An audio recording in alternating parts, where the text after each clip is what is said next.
the sisters who fought back. The air was thick with the scent of autumn leaves as Maya and Lena Carter stepped into Lincoln High's gymnasium for their first kung fu class.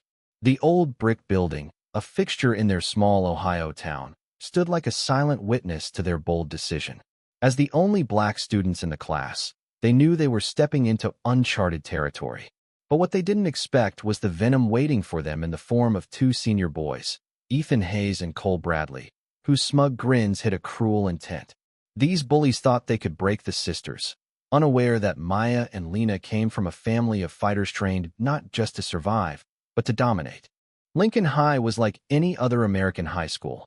Cliques ruled the hallways, from jocks by the trophy case to honor students near the office. Maya and Lena, juniors, had learned to navigate these invisible lines. But signing up for Kung Fu was a leap. "You sure about this?"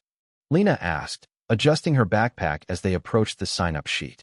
Her voice carried the cautious tone of someone always planning 3 steps ahead. "We're done being invisible," Maya replied, her chin high. "Plus, Uncle Marcus will flip when he hears we're learning to fight." The twins scribbled their names on the sheet, ignoring the curious glances from passing students. A blonde girl from their history class smiled. "Kung Fu, huh? Coach Daniels is legit. Used to compete nationally." It felt like a small, winsome one acknowledging their choice, without judgment.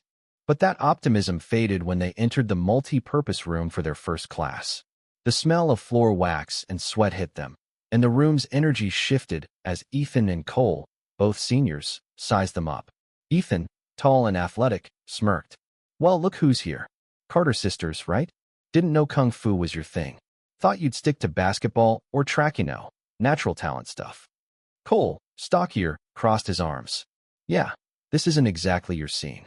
"We're here to learn," Lena said, her voice steady. Ethan's smile sharpened. "Learn? That's cute. Stick around, you might pick up something." Coach Daniels, a wiry man with graying hair, clapped his hands. "Line up for warm-ups." Ethan positioned himself in front of Maya, whispering, "Hope you don't mess up your hair. I know that's a big deal for your people."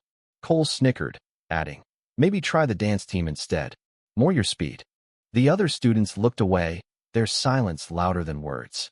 During drills, Ethan's accidental bumps and Cole's deliberate footstepping tested the sisters' patience. Coach Daniels offered minimal corrections to the twins, saving his praise for Ethan and Cole. By the end of class, Maya's fists were clenched and Lena's jaw was tight. "They're not making this easy," Lena said on the bus home. "Good," Maya replied. "I don't want easy." The harassment escalated quickly. A photo of a gorilla appeared on Maya's locker. No note, just a cruel message. At lunch, Ethan accidentally spilled Lena's milk, smirking as the cafeteria watched. In class, their sparring sessions became battlegrounds. Ethan's strikes landed harder than necessary, clipping Maya's shoulder. "Oops, you moved into it," he said, loud enough for Coach Daniels to hear. Cole's kicks bruised Lena's arms, his mock advice dripping with condescension. "You're telegraphing everything. Be less obvious." The twins documented every incident, but reporting felt futile. Ethan's dad owned half the town's real estate, and Cole's mom sat on the school board. "The system's not built for us," Maya said bitterly. Their mother, a nurse working late shifts, urged them to keep records but warned against escalating. "Stay smart," she said. Then came the breaking point. After class, Ethan and Cole waited by the chain-link fence near the parking lot, their casual postures masking menace. "Carter sisters," Ethan called, his voice laced with false warmth. "We need to talk."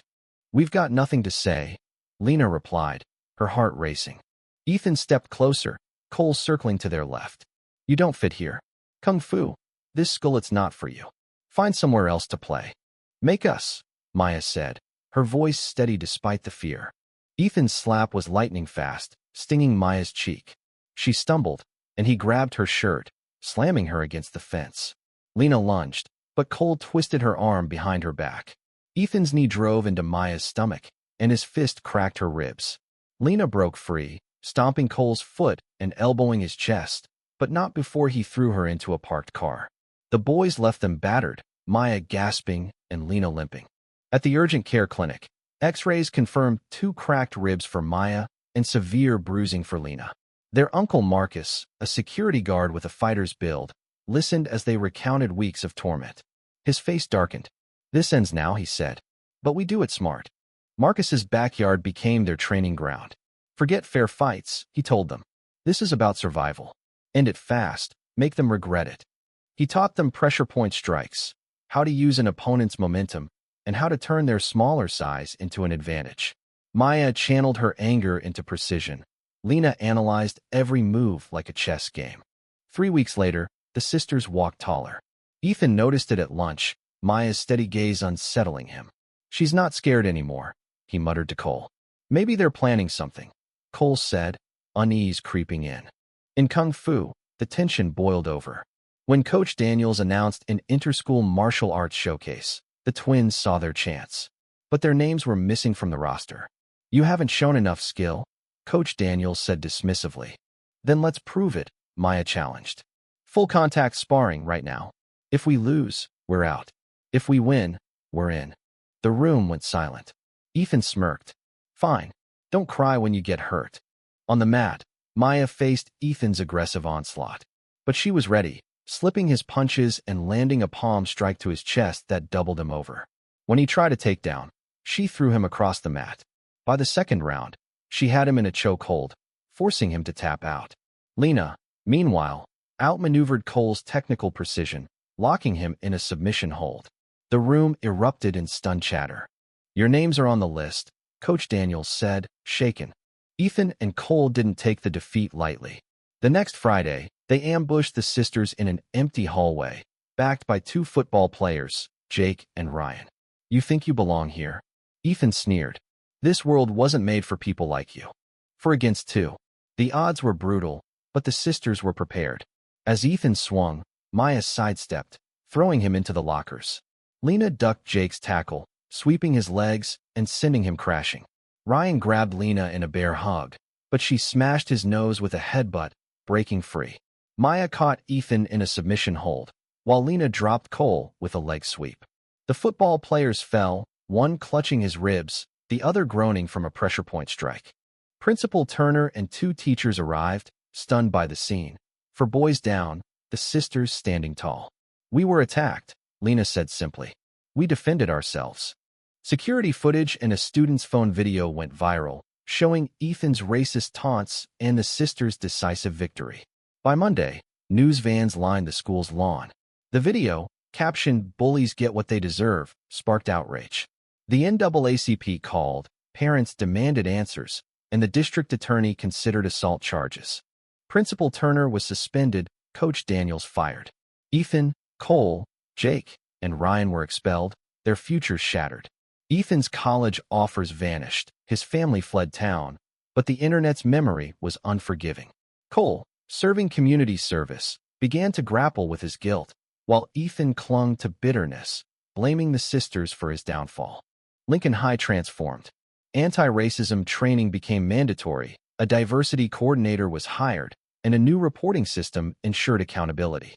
The sisters returned as heroes, leading a restructured Kung Fu program focused on respect.